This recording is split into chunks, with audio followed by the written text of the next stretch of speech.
es un nuevo grupo de estudiantes, así que les voy a presentar a lo que sería a mi derecha el doctor Braulio Peralta. El doctor Braulio Peralta es cirujano plástico, actualmente trabaja y reside en Buenos Aires.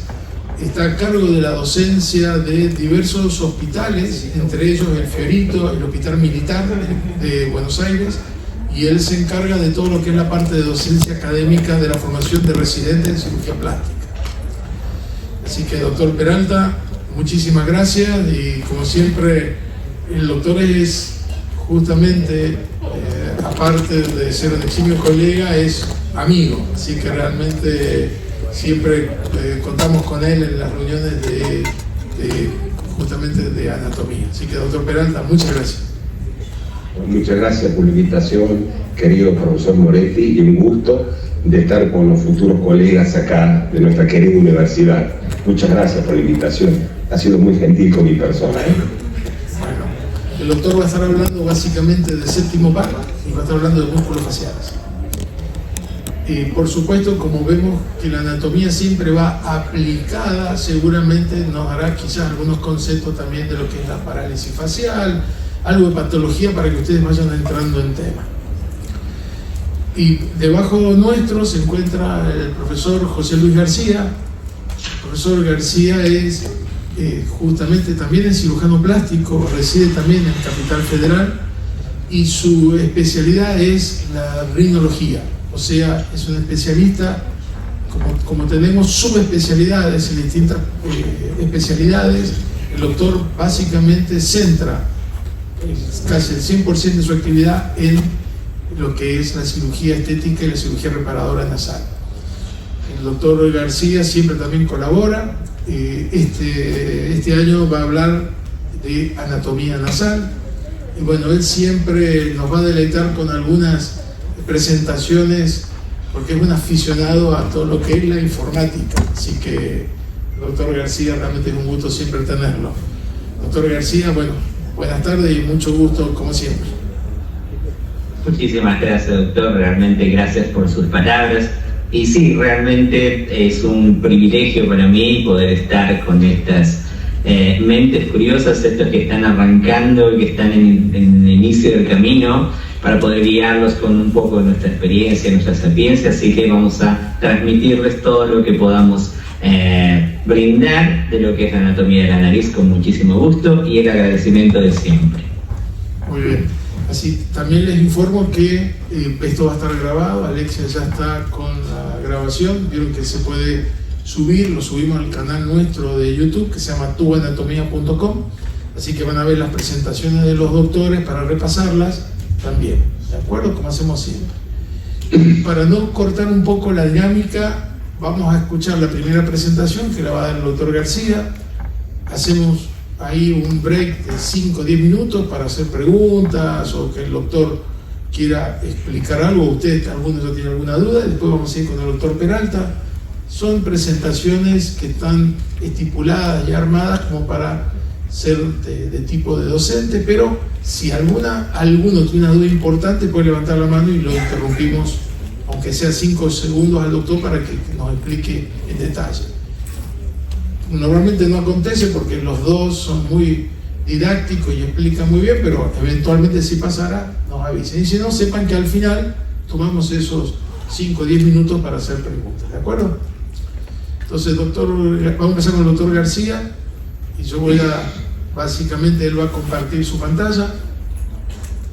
Arriba está... ¿Cómo no, doctor? El doctor García es un aficionado a Mac, les aviso, así que todo el diseño de las presentaciones y todo las hace él en Mac. Realmente bárbaro. Doctor, permítame que voy a desconectarme un minutito para poder validar precisamente la compatibilidad, y ahí en 2 segundos regreso. Perfecto. Eventualmente, si no, lo hacemos a través de Zoom. Entramos nosotros 3, o sea que no es abierto, esto es entre nosotros, así que ustedes, si quieren modificarlo, pueden modificarlo, pero se sientan cómodos.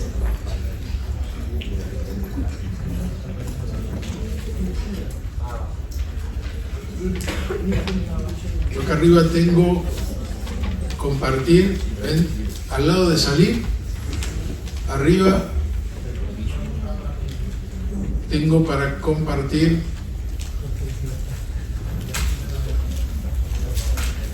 la pantalla.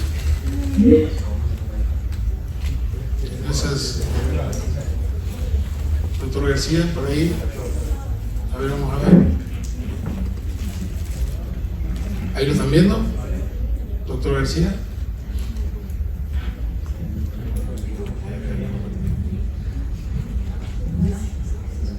El doctor está con el micrófono. Ahí está. ¿Me escuchan, doctor? Sí, lo escuchamos, lo vemos también, ¿eh? Perfecto.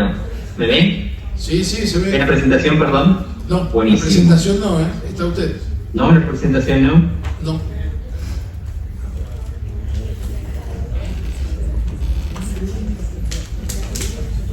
Lo estamos viendo a usted, sí, eso sí, pero no vemos. A ver si.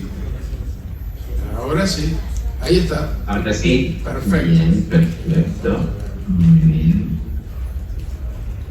Muy bien. Dame un segundito que yo voy a ampliar un poco más aquí. Ahí estamos. ¿Listo? Yo voy a apagar un poquito la luz de adelante para que se vea mejor la presentación. Ahí se salió. Ahora sí se salió, doctor. Recién se veía. Sí, perdón. Listo. Yo le dejo para que usted haga la presentación. Ahí se está viendo perfecto. Muy bien. Perfecto, entonces arrancamos. Muy bien. Buenas tardes a todos nuevamente. Un gusto estar acá transmitiendo estos conocimientos. Como bien lo dijo en esa maravillosa presentación el doctor Moretti, yo soy el doctor José Luis García, soy cirujano plástico y me dedico prácticamente exclusivamente al tema de la rinoplastia. Por ese motivo, me voy a permitir darles alguna introducción a lo que es la anatomía de la nariz, que también va a tener que ver con mucho de lo que son los aspectos perinasales, es decir, todos estos órganos y estructuras complementarias a la nariz, ¿sí? Que es bastante complejo, pero vamos a tratar un poco de enfatizar la importancia que debe tener conocer la anatomía, comprender la anatomía de la nariz y sus accesorios. Como pueden ver en este esquema, la anatomía ya de por sí es compleja, sin embargo es fascinante si nosotros terminamos de entenderla. Así que vamos a tratar de un poco desambiguar lo que es nuestros conceptos de nariz, ¿sí? Y todos aquellos otros subconceptos que tenemos de nariz, porque nariz puede representar algo para alguien, pero algo completamente diferente para otra persona en otro ámbito. Nosotros estamos en el ámbito de salud, en el médico y en el potencialmente quirúrgico, por lo tanto vamos a tratar de ordenar nuestro conocimiento y esta va a ser la guía de nuestra clase. Primero vamos a analizar por qué tenemos nariz, por qué y para qué. Luego vamos a ver un poco de lo que es la función que tiene que ver en el porqué de tener un órgano como la nariz, y luego vamos a concentrarnos en la anatomía específica y, como bien dijo el doctor Moretti, aplicada a lo que podamos hacer en un futuro con esa nariz. Y por supuesto, entre medio veremos algunas curiosidades, algunas particularidades interesantes en lo que respecta al ámbito de la nariz. Entonces arranquemos. Preguntémonos por qué y para qué tenemos una nariz, porque entenderán que la nariz es exclusiva del ser humano. El resto de los mamíferos o tienen hocico o tienen trompa. Por lo tanto, tuvo que haber existido una historia para lo que viene en razón de la existencia de este órgano. Y tenemos dos razones fundamentales, una razón funcional y una razón evolutiva. ¿Por qué decimos razón funcional? Resulta que esta historia comienza bastante atrás en el tiempo, más o menos unos 400 millones de años atrás, el primer ser vivo que salió del medio acuático tuvo que desarrollar un sistema para poder respirar, para poder oxigenarse. De acá viene el reptiliomorfa, que fue el primero que se arrastró, que era anfibio, pero luego se hizo estrictamente de tierra, y es así como hace más o menos 300 millones de años atrás empezó a desarrollarse esta vida totalmente sobre tierra. El Therapsida habitó como un último link, el último nexo entre lo que íbamos a hacer los futuros mamíferos, y cuando vino el cataclismo, ese tremendo meteorito que dejó a la Tierra en esa nube de ceniza, dio origen al Sinodonte, que fue el origen de los primeros mamariformes, ¿sí? Más o menos 200 millones de años atrás, estos pequeños mamíferos salen de sus madrigueras y empieza a desarrollarse la vida hacia lo primitivo. Hace 12 millones de atrás aparecen los primeros homínidos, y al necesitar más oxígeno para esos enormes cerebros, empieza a desarrollarse el esbozo de la nariz. Pero lo clave fue, hace 7 millones de años, el Paranthropus fue el primer primate bipedestal. Y acá empieza la historia, digamos, moderna de nuestra nariz, y empieza a haber una razón evolutiva para su cambio. Y arranca más o menos acá, 1400 o 1.400.000 años atrás, empezamos a desarrollar esta capacidad de poder mirar hacia el frente, y estos orificios que teníamos en la nariz para meter aire empiezan a desarrollarse. 800.000 años atrás empieza a aparecer las alas nasales. Hace 500.000 años atrás aparece la columela, y así empieza a desarrollarse lo que conocemos como órgano nasal. Hace 90.000 años aparece el verdadero tabique, las coanas, y hace apenas unos miles de años atrás ya teníamos este órgano totalmente desarrollado y evolucionado, tal como lo conocemos ahora. Entonces, ¿qué quiero plantear con esto? De que necesariamente todos los cambios que hubo en la naturaleza y en nuestro entorno hizo que tengamos la nariz como la tenemos ahora. Más allá de eso, más del ente estrictamente funcional, está esto de reconocernos, porque la nariz es única e irrepetible para cada ser humano del planeta. Pero bueno, una vez comprendido por qué tenemos nariz y por qué razón llegamos a tener ese órgano en medio de la cara, empezamos a analizar la verdadera anatomía aplicada de la nariz.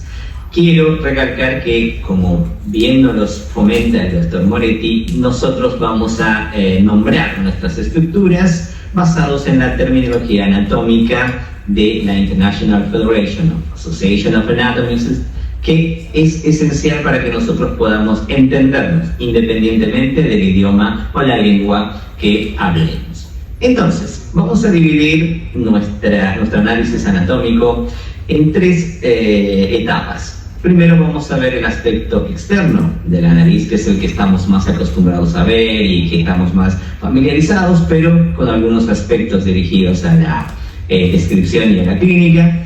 Vamos a revisar lo que es la nariz interna, que es eminentemente ósea y algo cartilaginosa, y la nariz externa, que es totalmente cartilaginosa. Ahora lo vamos a ir viendo tramo por tramo.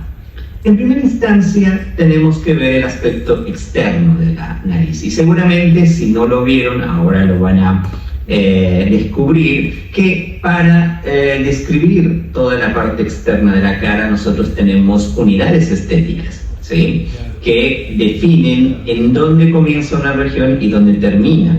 Por supuesto que la nariz no se libra de esto, y de hecho la misma nariz tiene sus propias subunidades estéticas que nos ayudan a definir de qué estamos hablando, sobre todo para poder entender qué está ocurriendo detrás de esa cobertura cutánea, que es la que nosotros podemos ver por fuera. Y esto es muy importante cuando yo estoy intentando atender, cambiar u operar sobre la nariz. Dependiendo del sector en que se encuentre, voy a tener sus capas y las estructuras que vamos a encontrar. Por ejemplo, en el radix nasi, que es la raíz de la nariz, que es la parte más posterior, más superior del inicio de este proceso nasal. Si yo voy por capas desde la superficie a la profundidad, voy a encontrar piel, voy a encontrar un poco de grasa, un poco de tejido fibroso, el cartílago y probablemente hueso, ¿sí? Sin embargo, en las otras regiones puede variar. Por ejemplo, si vamos al dorsum nasi, es decir, al dorso nasal, que es esta transición entre la raíz y la punta, voy a encontrar piel, prácticamente nada de grasa ni de fibra y directamente el cartílago hueso. Y ustedes lo pueden comprobar si se tocan su dorso nasal, directamente puedo sentir todas las cosas que están por debajo. Llegamos al apex nasi, que es la parte más conocida de la nariz, ¿sí? Porque es la punta nasal como tal, que es la parte más proyectada, y ahí vamos a tener piel, bastante cantidad de grasita y fibra, y por debajo solo cartílago, porque es parte de la nariz externa. Más abajo tenemos a la columela, ¿sí? Que como su nombre indica es esta columna que separa los dos orificios nasales y divide las narinas justo en la línea media, y ahí tenemos solo piel y cartílago. Si se la tocan pueden sentir sus propios cartílagos ahí abajo. También podemos observar el ala nasal, es decir, el ala nasal, el verdadero ala nasal. Es esta parte curva muy característica, ¿no? Que dependiendo de la genética, algunos lo tienen un poco más ancho, un poco más gordito, un poco más concentrado, pero interesantemente este ala nasal no tiene más que piel y tejido graso y fibroso. No hay cartílago en esta región, así que por eso la cuidamos tanto. Y finalmente el mulus lateralis o pared lateral, que es todo el costado del dorso desde la raíz hasta el ala nasal. Y acá podemos encontrar piel, grasa, parte del músculo y hueso justo abajo.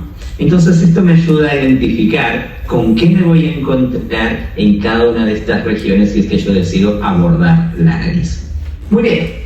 También se pueden dibujar algunas regiones, líneas y puntos específicos con los cuales nosotros podemos relatar, definir o precisar lo que está ocurriendo en la nariz. Son un montón, ¿no? Pero bueno, nos vamos a concentrar en los más categóricos. Tenemos, por ejemplo, hasta arriba la glabela, ¿sí? Que es esta eminencia que está justo entre medio de los arcos superciliares, que marca el punto más alto y medio de la nariz. También tenemos al rhinion, que es la unión entre los huesos nasales y el cartílago septal, que lo vamos a ver más en detalle más adelante, y por supuesto el que es nuevamente la punta nasal, la región más adelantada de la nariz, totalmente identificable, y un punto importante que es el subnasale, que indica el punto en que la piel del labio se convierte en columela. Es el punto más caudal, muy importante para poder detectar lo que es la base columelar. Y hay algunas líneas que se dibujan, otras como la continua línea nasi, que viene desde el borde superciliar y sigue el borde del dorso. Para nosotros los plásticos la denominamos línea de Shane, pero es continua línea nasi.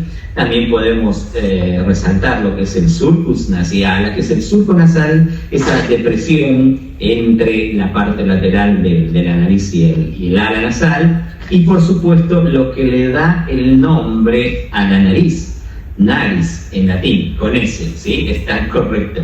Que se refiere a ese orificio, la abertura, ¿sí? La nariz es la abertura o fosa nasal o narina, que es la que permite que el aire entre y haga la función. Entonces, acá les nombro solo algunas, pero hay muchas. Sin embargo, hay que entender que la nariz, si la regionalizamos, la podemos comprender mucho mejor. Entonces, una vez que hemos visto el aspecto externo, podemos ingresar a la parte más nutritiva de la clase, que es la nariz interna. Vamos a ir por partes. Vamos a arrancar con los músculos. Nosotros sabemos que los músculos en la nariz están básicamente atrofiados, ¿sí? Sin embargo, hay algunos que todavía tienen función y que hacen que la nariz se mueva o tenga movimiento o tenga un gesto. Esto no me voy a profundizar porque el doctor Peralta va a hablar de los músculos de la mímica facial, pero podríamos nombrar al músculo procerus, al levator labios superiores a la enaci, que es el que eleva tanto el ala de la nariz como el labio, el alar nasalis, que es el que permite que se amplíe la fosa nasal, el depresor septinaci, que es el que cuando nosotros sonreímos hace que la punta baje, que a veces es como muy fuerte y hace como un efecto, una pequeña trompa, y el nasalis, que es el que hace ese gesto de pequeñas líneas en el dorso cuando estamos enojados o cuando estamos olfateando algo. Pero bueno, como les digo, el doctor Peralta les va a saber identificar con mejor especificidad. Tampoco vamos a hacer mucho hincapié en el tema de los vasos y nervios, porque son muy complejos y me quisiera concentrar en lo que es la estructura base. Pero bueno, les dejo este pantallazo como para que vean que la nariz recibe mucha irrigación y mucha inervación. Y podemos empezar a hablar de lo que es el marco sólido de la nariz, que se refiere a los huesos y los cartílagos, en terminología ósea y cartilaginas. Sin embargo, tenemos que entender que la nariz es todo un rompecabezas. Si nosotros empezáramos a pensar en cada pieza por separado, podríamos entender esa complejidad. Y les propongo esto, ¿no? Siempre hacer este ejercicio tridimensional de tratar de desensamblar las piezas, porque al final nosotros somos un gran ensamblaje de muchas piececillas que conjuntas logran una función, y de esa manera podemos comprender cómo funciona cada pieza por separado, y cuando nosotros la conjuncionamos, cómo se complementa esa funcionalidad y da esta idea de anatomía aplicada a la función, que es el concepto que venimos promoviendo desde un principio. Entonces, para poder entender a dónde va la construcción, tenemos que entender cómo funcionan las cosas, ¿sí? Porque viene la pregunta, ¿para qué funciona la nariz? ¿Para qué tenemos esa proyección? ¿Por qué esta caverna que arranca hacia adelante y que viene hacia atrás? Bueno, tratemos de entender un poco con este esquema. Esta es una representación de lo que son las fosas nasales como tal, ¿sí? Que todo el cuerpo que conforma ese espacio se conoce como meatus nasalis, que tiene una base que es precisamente nuestro paladar o palatum osseum, que tiene una separación intermedia que es el famoso septum nasi o septo nasal o septum nasal, como quieran llamarlo. La nariz, lo que hablábamos anteriormente, la entrada a ese recorrido, a esa caverna, una especie de hall de entrada, que es el vestíbulo nasal o vestíbulum nasi, y una conexión posterior hacia la faringe, que es la coana. En todo este sector tenemos integrados tres estructuras turbinales que son muy conocidas, pero ahora vamos a entender para qué están allá, que son las famosas conchas nasales o cornetes nasales, ¿sí? Tanto los superiores, los medios como los inferiores, ¿sí? Con su respectiva denominación en terminología anatómica.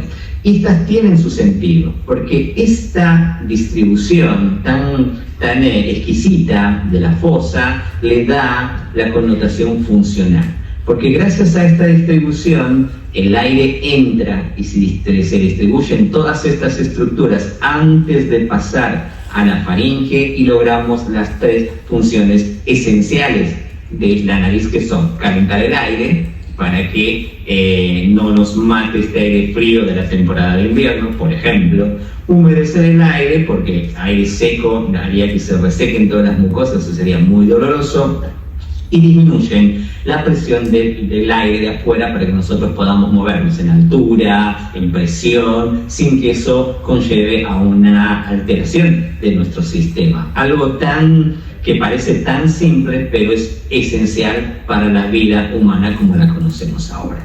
Si nosotros hacemos un corte sagital de esta estructura, podemos identificar los meatos nasales, Acá vemos la parte ósea del septum, que ahora vamos a ver en precisión quién lo conforma, la parte cartilaginosa y el vomer, que son de todo ese septum, y las tres conchas o los tres cornetes van a formar sus propios meatos, ¿sí? Tanto superior, medio como inferior, para poder transitar el aire y poder entender esquemáticamente cómo funciona esta nariz. Entonces, una vez entendida esta situación, o por lo menos comprendida, pasemos a analizar las piezas en sí mismo, ¿sí? Vamos a arrancar con la pieza fundamental, la maxila, también conocido como maxilar superior.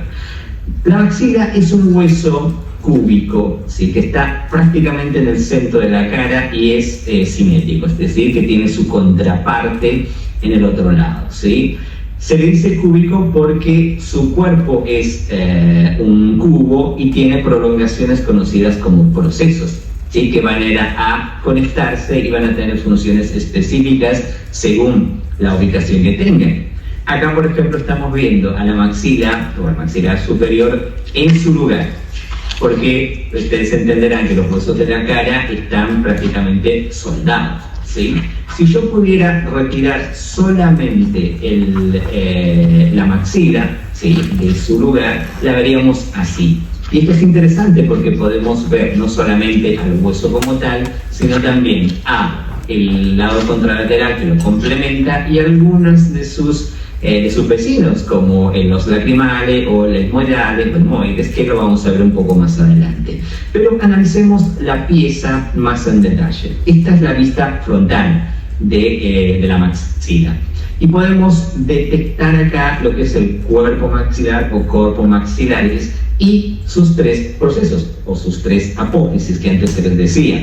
El procesus frontalis, que se va a ir a conectar al frontal o el frontalis, el procesus cigomáticos, que va a ir hacia el hueso cigomático, y el procesus alveolaris, donde se van a formar los alveolos dentarios, de ahí su nombre, ¿sí?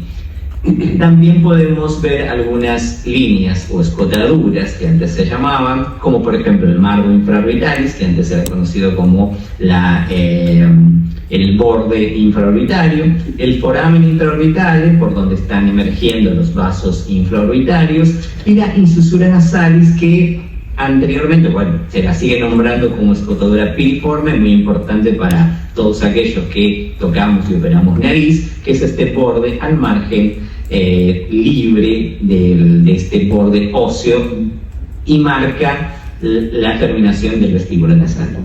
Viendo de manera lateral, y fíjense que dejo esta letra A para marcar la parte anterior del hueso, podemos ver detalles como la crista lacrimalis anterior, que es este reborde que va a proteger la glándula y el conducto lagrimal para que no sea lastimado. Podemos ver la espina nasalis anterior, que es que conjuntamente con el otro lado del hueso va a formar la espina nasal propiamente dicha, estructura muy importante para la referencia anatómico-quirúrgica. Esta depresión llamada fosa canina, donde va a estar el conglomerado de los músculos, que también va a hablar el doctor Peralta, y una estructura sumamente compleja e interesante conformada por el canalis infraorbitalis, el sulcus infraorbitalis y el foramen infraorbitale, que entre surco, canal y orificio van a formar el conducto por el cual van a traslocar todos los vasos infraorbitales, incluyendo el importantísimo nervio infraorbitario, elemental para el manejo y la inervación de todos los elementos anatómicos. Pero bueno, esta combinación entre surco, canal y orificio se repite mucho en la parte ósea, así que esta graficación es muy interesante para poder comprender estos fenómenos.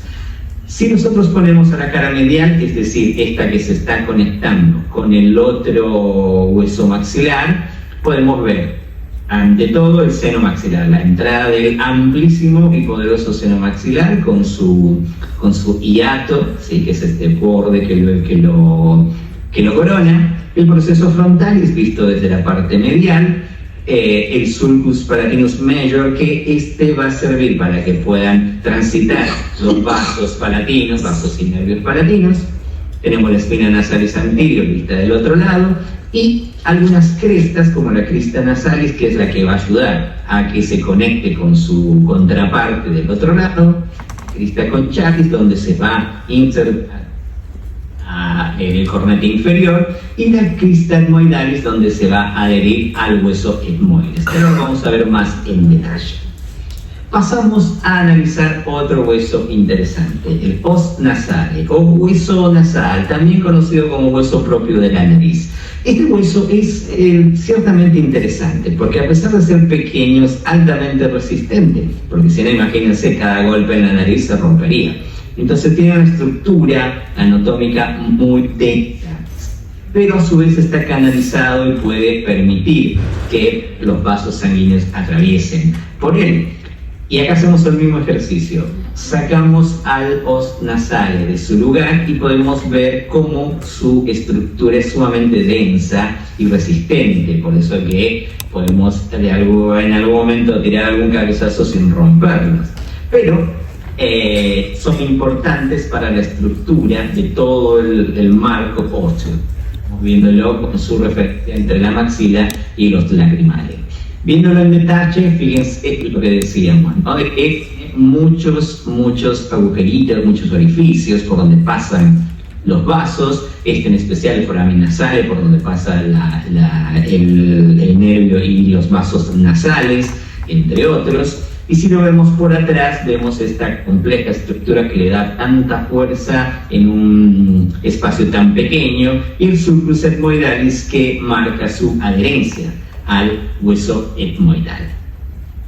Podemos hablar de os lacrimale, ¿sí? O el hueso lagrimal, que este es mucho más delicado que el nasal, pero por su posición protegida tiene la posibilidad de ser uno de los pocos huesos laminares que tiene el rostro, porque eso es una lámina plegada en sí misma para poder proteger, que prácticamente tiene esa función.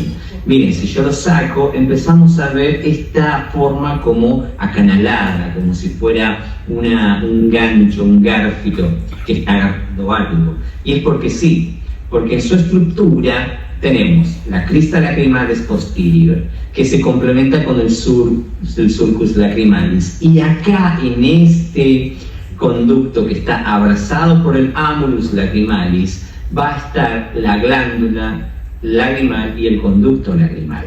Entonces, la evolución se pasó bastante tiempo diseñando este espacio, porque la glándula lagrimal es sumamente importante para nosotros. Sin eso, nuestro ojo no podría funcionar adecuadamente, entre otras cosas, ¿no? Si vemos la cara medial de este hueso, podemos ver el amulus, que está hacia el otro costado, y toda la estructura que habíamos visto, ¿sí? Bien, y ahora pasamos a ver uno de los más complejos de nuestros amigos huesos, que es el os etmoidale o el hueso etmoidal. ¿Por qué digo complejo? Porque este hueso tiene repercusión tanto en lo que es la cara como el cráneo, o lo que conocemos como el neurocráneo, que va hacia la parte craneal, y el viscerocráneo, que va más hacia la cara. Entonces, este hueso es sumamente importante, está justo al centro de todo, y vamos a tratar de ver algunas de sus partes importantes, no sin antes hacer el ejercicio de retirarlo de su sitio in situ, y para poder ver más o menos dónde queda el nivel. Es para eso este ejercicio, para ver y ubicarlo topográficamente dónde nos queda, ¿sí? Y, por supuesto, con quién se relaciona, ¿no? Miren que el lagrimal está justo ahí adelante y la maxila está bastante más hacia la cara. Veamos algunas partes de este complejo hueso. Acá lo estamos viendo, mirando, justo de frente. Y lo que nos llama la atención es esta estructura que se llama crista galli. Esta crista galli está intracraneana, ¿sí? Está en contacto directo con el encéfalo.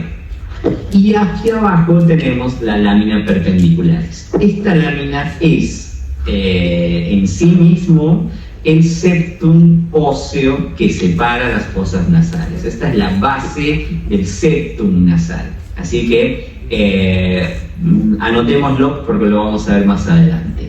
Hacia los costados están estos cuerpos complejísimos que se denominan laberintos etmoidales o laberintus etmoidalis, que contienen las células etmoidales. Y las podemos ver un poco más de cerca acá en la vista lateral, ¿sí? Fíjense la crista Galli, en vista lateral tenemos la lámina orbital, que como su nombre indica, va a formar parte de la órbita y podemos ver en transparencia las células etmoidales ahí detrás, ¿sí?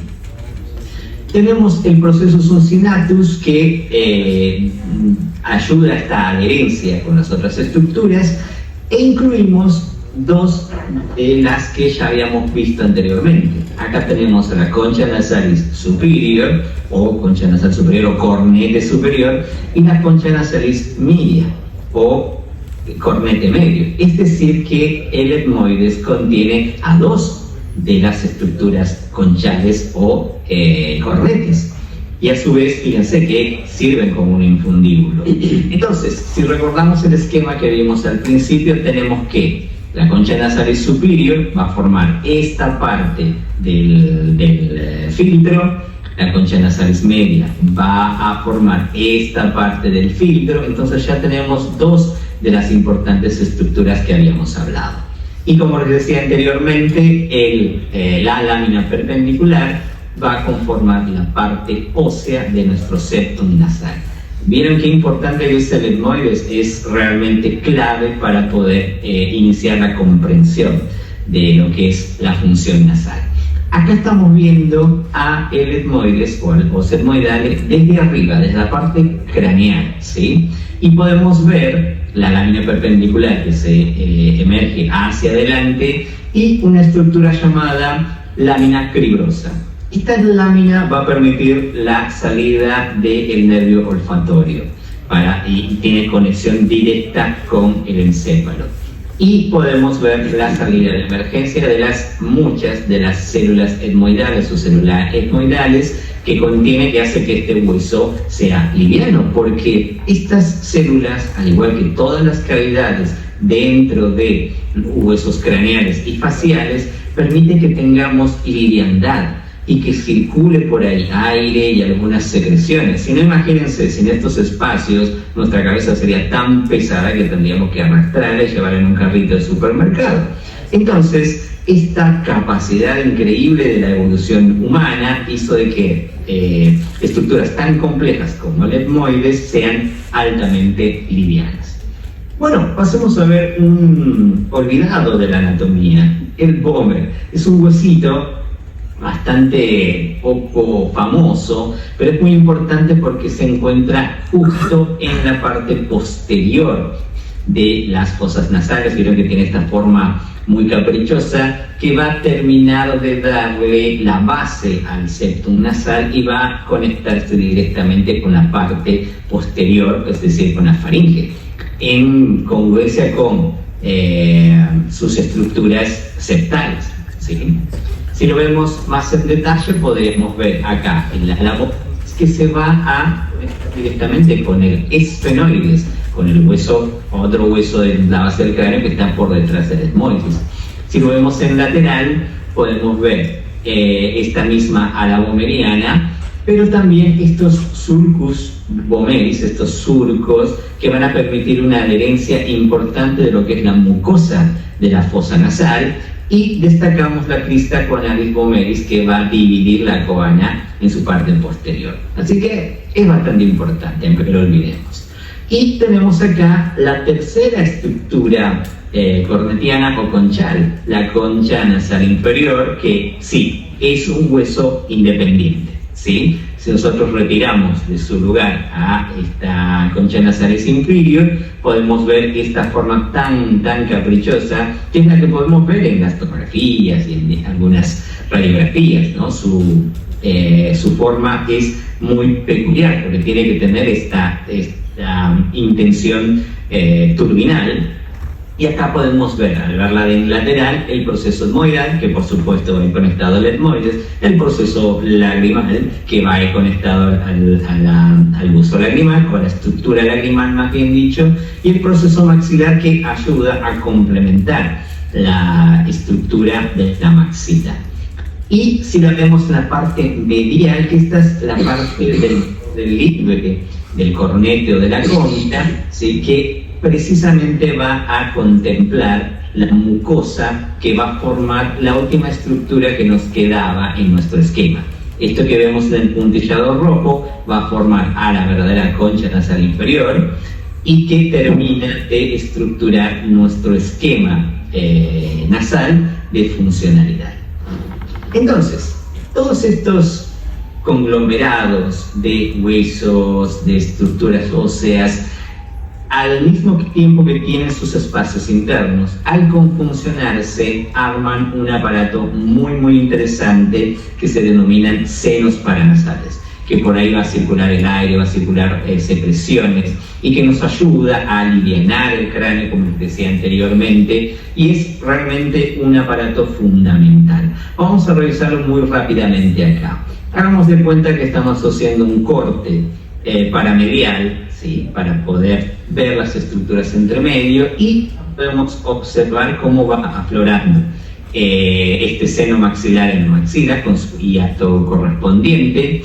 Y si nosotros avanzamos un poco más ese corte hacia la parte medial, ya podemos ver algunas otras estructuras de la nariz. Acá vemos en pleno lo que es el septum nasal con su parte ósea, su parte cartilaginosa, y acá está el Gomer, ¿sí? Vieron que es el triste olvidado, más el seno esfenoidal, y cómo el aire, una vez que transita por la fosa, se une en la faringe ya caliente, húmedo y con baja presión. Entonces es fantástico, ese trayecto hace que nosotros respiremos correctamente. Todo esto está tapizado por la mucosa nasal, tanto en la parte septal como en la parte parietal. Todos los senos, todos los espacios están tapizados por la mucosa. Y ahí es donde se conforman los verdaderos senos, es decir, estas cavidades que tienen capacidades secretorias y tienen tejido y tienen circulación, ¿sí? Y si vamos un poco más allá en el corte, otro paramedial, pero hacia el lado derecho, y cortamos parte de los cornetes, podemos ver las distintas aperturas. Fíjense, el infundibulum etmoideum, que va a comunicar las celdas hacia la nariz. Acá también tenemos la apertura del seno esfenoidal hacia la nariz, y tenemos las estructuras conchales que están cortadas para que nos puedan permitir ver lo que está hacia atrás, ¿sí?, con sus respectivos meatos, y un poco de color para identificar cada unidad ósea y cómo se comporta. Al completar los cornetes faltantes, podemos ver cómo toda esa estructura está dinamizada turbinalmente por las conchas y todo está tapizado por mucosa. Por eso es que se ve tan entreverado, ¿sí?, que pareciera que acá debajo no hay nada, pero se darán cuenta que eso está constantemente circulando, secreciones, aire, mucosas, y por supuesto algún líquido patológico puede estar drenando. Sí, acá está el canal nasolagrimal, que drena las lágrimas hacia la nariz, el ductus frontalis, que drena el seno frontal hacia la nariz. Tenemos el hiatus maxilares, el seno maxilar hacia la nariz, el hiatus semilunaris, todo lo etmoidal hacia la nariz, las células hacia la nariz. Por eso, cuando nosotros lloramos o estamos acongojados, sentimos que se nos llena la nariz, porque todo drena ahí, ¿sí? Por eso tenemos que tratar de que estas estructuras estén libres. Si nosotros hacemos la mirada coronal de estas estructuras, podemos ver que todos son espacios, ¿sí? La órbita del seno maxilar, los meatos, acá está parte de la concha superior, la concha inferior. Entonces todos son espacios y contraespacios. Acá está la lámina perpendicular, el cartílago septal y los distintos senos maxilar, etmoidal, todos son cavidades. Entonces, por acá está circulando aire y líquido. aire y moco.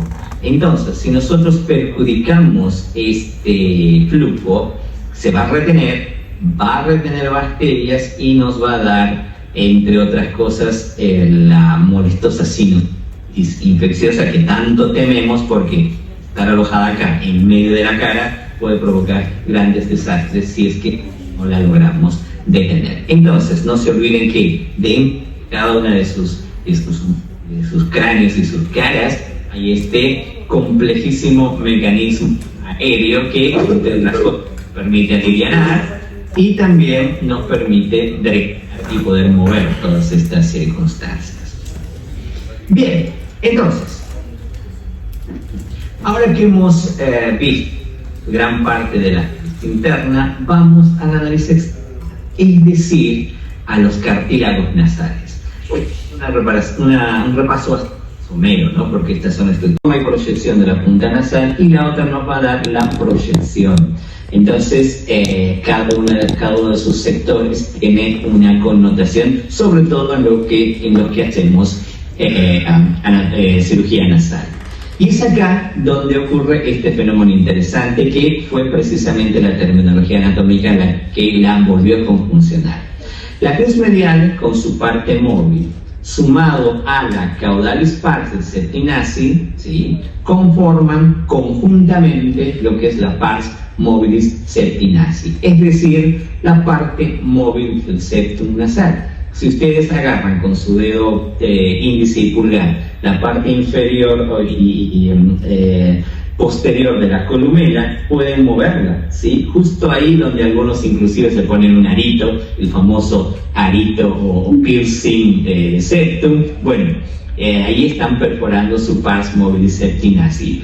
Esto es muy recomendable, así que a los que lo tengan, cuídenlo, y a los que están pensando hacerlo, un poco consideren que van a estar dañando un poco esta estructura, pero bueno, fíjense lo interesante de poder saber qué es lo que estamos haciendo a través del análisis anatómico. Entonces, ya que hemos recorrido este viaje, hagamos unas cuantas reflexiones a modo de cierre. Recordemos que la anatomía de la nariz es compleja, sí, complejísima, sí, pero al mismo tiempo es fascinante, porque no está ahí por coincidencia, está ahí porque fueron cientos de miles de años de trabajo evolutivo, de poder forzar nuestras necesidades, y por lo tanto, esta estructura, esta nariz, es eminentemente una propiedad humana, y somos privilegiados aquellos que podemos conocerla, que podemos tratarla y que podemos intervenir. Les agradezco muchísimo, y cualquier pregunta que ustedes tengan la pueden hacer ahora. Sin embargo, yo les dejo ahí abajo el Instagram mío para cualquier consulta que quieran hacerme o necesiten.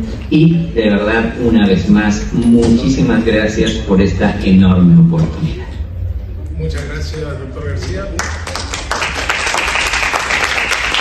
Gracias, muchas gracias.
Vamos a hacer una pequeña introducción, que este músculo es el responsable de la elevación de la expresión facial y su lesión produce uno de los cuadros clínicos más devastadores por un impacto social y psicológico superlativo en la vida de los pacientes, porque además de una cara asimétrica y sin expresión, tienen gran trascendencia los problemas asociados a la región ocular, bucal y contralateral. Por eso es fundamental que sepamos los conceptos básicos. Yo no me voy a ir al concepto fino porque si no, no se termina nunca en aprender este nervio, porque es muy difícil, pero lo voy a tratar de hacerlo más simple para que ustedes lo puedan entender. Vamos, José, por favor. Bueno, vamos a empezar por los pares craneales. Un señor Sommerly hizo una tesis en el año 1778 y los clasificó en un grupo de 12 pares craneales. Ahí los tienen a todos. El que está marcado con el marco rojo es el séptimo par craneal. Sigamos. Hay una terminología anatómica, bueno, ya algo yo le dije, mi colega también lo dijo. Estamos todos tratando de hablar un solo idioma para evitar los nombres de cada uno, que solamente los confunde, dado por la Federación Internacional de Anatomía Asociados. Y entonces acá tenemos una serie de ejemplos que yo le puse. Vamos a hablar del agujero estilomastoideo, que realmente la terminología anatómica es el foramen estilomastoideo. Bueno, ya hemos hablado de cartílago alar, cartílago alario mayor, como dijo el doctor García. A veces van a encontrar el ligamento epitangui, que no está reconocido por la Federación Internacional, el músculo frontalis, del cual les termino hablando. Seguimos. Y los agujeros de la salida, los famosos agujeros de la salida también tienen otro nombre, y es importante que nos vamos familiarizando con todo esto, con esta nueva terminología, porque todos los artículos científicos vienen escritos en esto, y ustedes lo tienen que dominar a la perfección y tienen que empezar por la anatomía. Tenemos todo ese tono, y acá en el séptimo par craneal vamos a hablar del hiatus acústico interno o conducto auditivo externo, el canal de nervios faciales.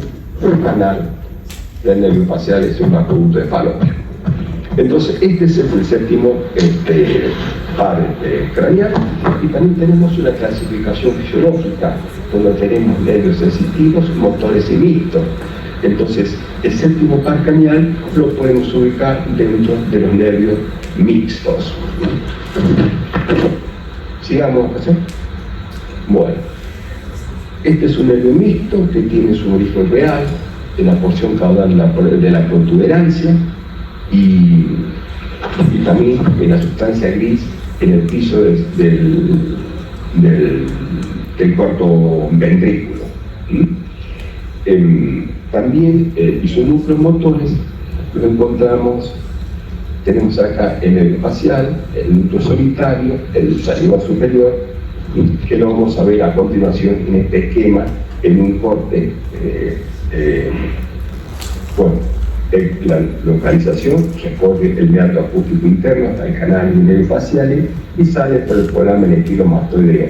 Pero estos 3 puntos de referencia para que memoricen los nervios: canal de nervios faciales, y el meato acústico, y el foramen estilomastoideo, o conocido vulgarmente como agujero estilomastoideo.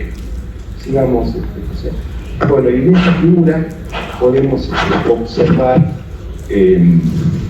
el trayecto agudo concorrencial del nervio del séptimo par craneal. Y tenemos acá el núcleo motor del séptimo par craneal. Todo esto va a salir por el agujero ponto cerebeloso. El núcleo motor facial, el núcleo salivar superior, que también es muy importante, que se encuentra acá en este color verde. Trato de dar un color así para hacer un poquito más dinámico. Y también este núcleo salivar superior da fibras parasimpáticas que inervan las glándulas salivales y lagrimales. y el núcleo sensitivo, que se encuentra en la parte superior del fascículo solitario y que va a dar la sensibilidad a los 2 tercios anteriores de la lengua y el paladar. Luego,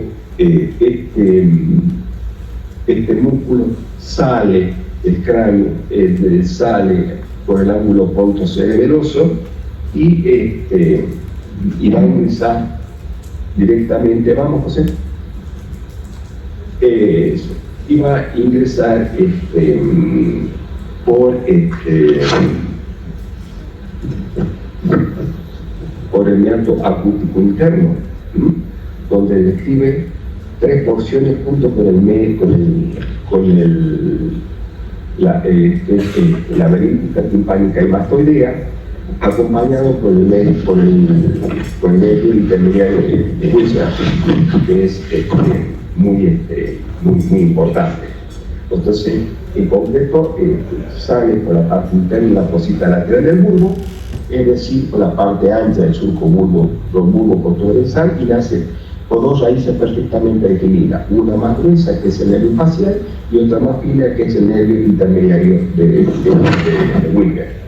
Siguen exactamente el mismo recorrido, ingresan por el meato acústico interno y penetran por el canal del nervio facial, y llega primero al primer codo y termina justamente en el ganglio geniculado. Y este ganglio geniculado es una estructura muy importante, que tiene la forma de una pirámide triangular, cuya base está dirigida hacia atrás y el vértice hacia adelante, y va a formar el famoso hiato de Falopio.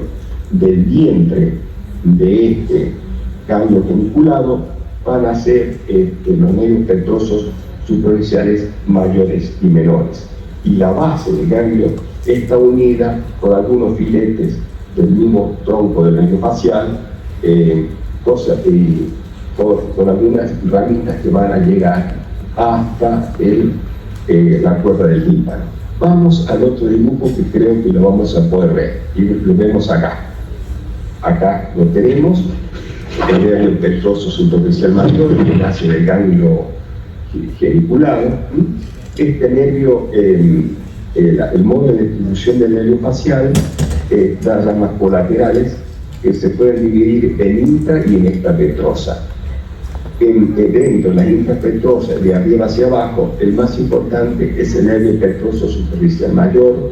Luego tenemos el nervio petroso superficial menor, el nervio del estribo, el nervio del tímpano, y por último la correa del tímpano y la rama anatomótica del neumogástrico.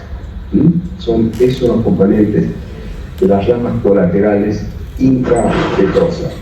El nervio petroso superficial mayor sale del vértice del ganglio geniculado frente y forma el acto de Falopio. Sale por alrededor del peñasco, por un canal especial que lo conduce al volumen yugular, donde pasa el agujero rajado posterior, llegando al formedio. El tronco común está formado también por el nervio petroso superficial mayor, el petroso superficial menor, que recibe el nombre de peso carotidio. El peso carotidio. Estos 3 nervios constituyen el nervio liviano, que termina finalmente en el conducto liviano en la parte posterior del ganglio fenopalatino. El nervio petroso superficial menor también nace del nervio geniculado, del ganglio geniculado, mejor dicho, y penetra un pequeño conducto, lo lleva a la cara anterior del peñasco. Se aleja en un canal paralelo al nervio petroso superficial mayor y sale del cráneo por un orificio situado entre el foramen rotundus ossis de fenoides, el agujero redondo menor, y el foramen ovale ossi efenoide, y termina en el ganglio óptico. Después tenemos el nervio del estribos y el nervio de la cuerda del tímpano. Y estos serían los intrapetrosos. Los colaterales extrapetrosos, tenemos el nervio anastomótico del nemogástrico, el nervio automático glossofaríngeo, guasa de Heller. Tenemos también que es un filete muy fino, que une facial con el nemogástrico y que no es constante. Luego tenemos el nervio sensitivo del conducto auditivo externo, que nace un milímetro por debajo del foramen estilomastoideo y sigue un trayecto ascendente, suministra inervación sensitiva muy importante a la región auricular, sobre todo a la concha, al trago, al antitrago, al lóbulo, al antehelix, al conducto auditivo externo y una parte del tímpano. Ustedes conocen zona de el nervio auricular posterior que está acá es muscular y sensitivo, también hace el facial y tiene por la salida por el foramen estilomastoideo, y desde aquí se dirige hacia afuera y busca la parte posterior de la apófisis mastoides. Y después tenemos un ramo digástrico, un ramo estilomastoideo y un ramo digástrico y estilomastoideo, que no son muy importantes. Este último no es muy importante, pero cuando existe es notablemente largo en su trayecto, ya que se extiende en el foramen estilomastoideo hasta la base de la lengua. Luego, cuando sale del foramen estilomastoideo, va a dar 5 ramas, va a dar una rama superior y la rama inferior. La rama superior tenemos la rama temporal, que va a la rama superior o temporal, y la rama inferior o cervicofacial. Está constituida justamente la superior, vamos a tener medios muy importantes como la rama temporal propiamente dicha, como también la rama cigomática y la rama intraorbitaria, que es lo que le hablaba cuando hablaba de la eliminación del nervio cigomático. O sea, en síntesis tenemos los filetes temporales, que se dirigen a la región temporal y se distribuyen por los músculos auriculares y en pequeños músculos de la oreja, músculos del hélix, del trago. Los filetes frontales también, que se dirigen oblicuamente hacia arriba, destinados a los palpebrales, con el cual ya le hablé, con nuevos conceptos anatómicos, los músculos nasales o orbitarios, suborbitarios, y los filetes bucales superiores, que si bien es cierto no están escritos acá, son destinados principalmente al músculo buccinador y la mitad superior del auricularis oculis.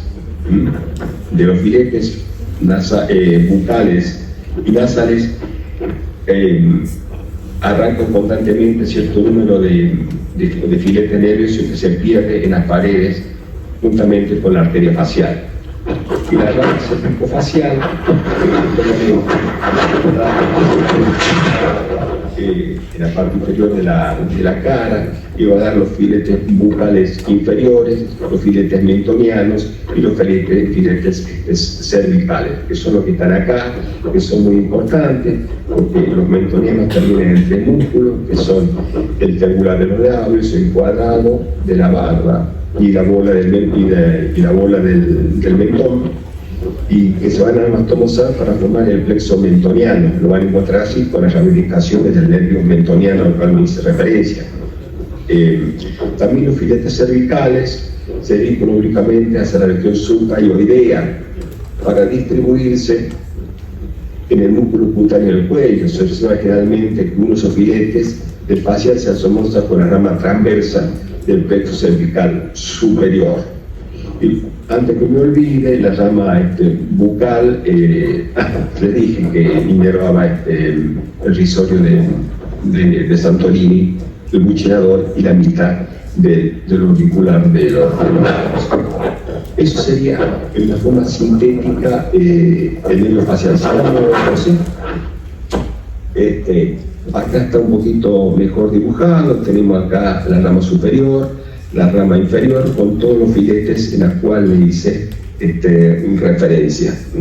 Acá con la glándula lacrimal, con la parótida. Sigamos, por favor.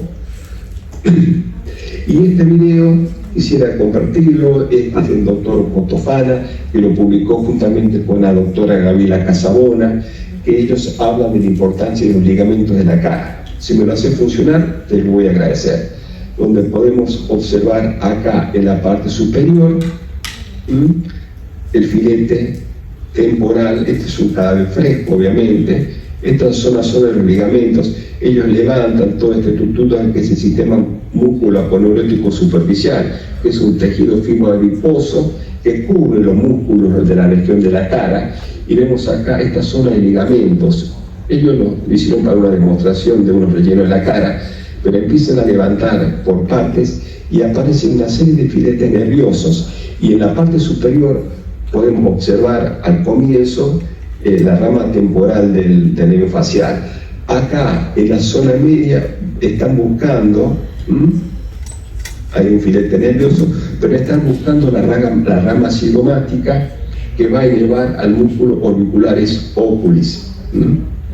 Y es para que ustedes vean la diferencia de tamaño de estos filetes nerviosos cuando pasan este sistema ligamentario que le llaman ellos. Para mí es simplemente el más, buscan la vena facial y se dirigen hacia la zona de la mejilla, la parte central de la mejilla, y ahí podemos observar en este video y este cadáver fresco tan lindo, acá una rama del nervio bucal. Ven ahí, pueden observar con lujos y detalle cómo la tracciona. Miren el tamaño que tiene. Vuelve una ramita fina. Miren ustedes el grosor de los nervios. Es simplemente para que tomen conciencia. El trabajar en la cara hay que hacerlo con mucha delicadeza por las estructuras nobles que van a conformar toda la inervación de los músculos de la expresión facial. Otra ramita de un nervio. Y cuando levanta esta capa, que sería la parte profunda del más, él hace una comparación del tamaño entre la parte móvil de la cara, porque trazan esta línea, trazaron una línea que va desde la cresta temporal hasta la sínfisis pubiana, y empezaron a levantar por planos, y acá vamos a ver cómo busca el ligamento de retención mandibular, y detrás del mismo se encuentra una de las ramas del nervio cérvico-facial, donde lo podemos observar acá. Y miren, el grosor de acá, pueden observar al levantar el grosor que tiene debajo del esmaz. Vemos acá, observamos acá, está levantando